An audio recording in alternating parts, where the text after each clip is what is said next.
Almost everyone in the world today has heard about the Holocaust and the Nazis.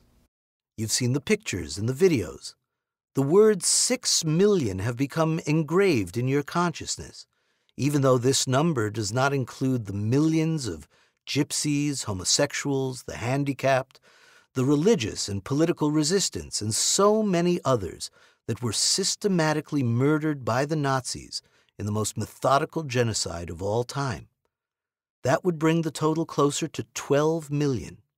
Include military deaths, and the total is closer to 53 million men, women, and children killed in World War II.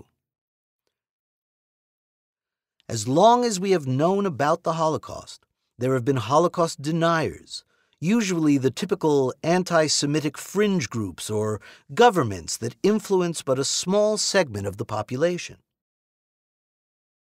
Do we need new tools to help us understand the enormity of the term and the experience that it represents? A Holocaust artifact has been discovered that was brought to the United States in 1947 by a teenage Jewish survivor of Dachau named Arnold Unger, who hid it in his closet and whose eventual suicide left it undiscovered until now. An artifact that lay hidden for over 60 years. An artifact that contains within it hundreds of images depicting one of the most horrific experiences in the evolution of mankind. I think it's very moving that something like this turns up after such a long time. And it's probably unique. You don't have another comparable piece of memory. An artifact within which exists never-before-seen artistic images that will enhance our perception of the Holocaust.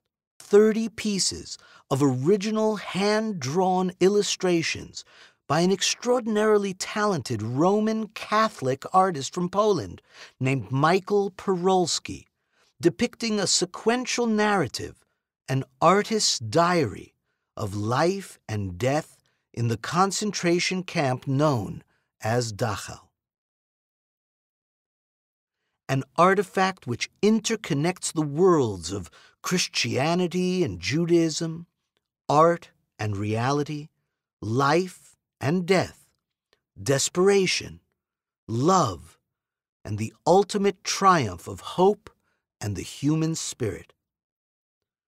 The Dachau Album is that artifact, and it has affected the lives of all those who have come in contact with it. The real purpose of this was not only to document one man's life, but to give visceral, visual content to the nature of the evil that occurred in the place called Dachau.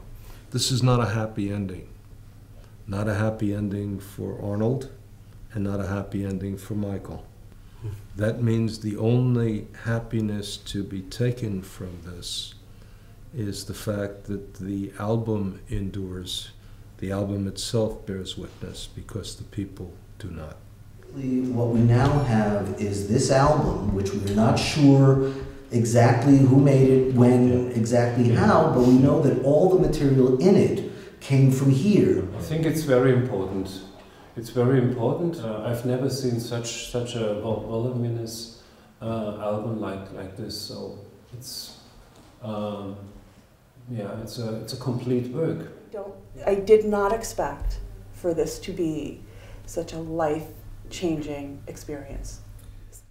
But just as amazing are the unique ways that each of the characters whose lives have now been touched by this album relate to the experience known as the Dachau Album Project, a mystery revealed.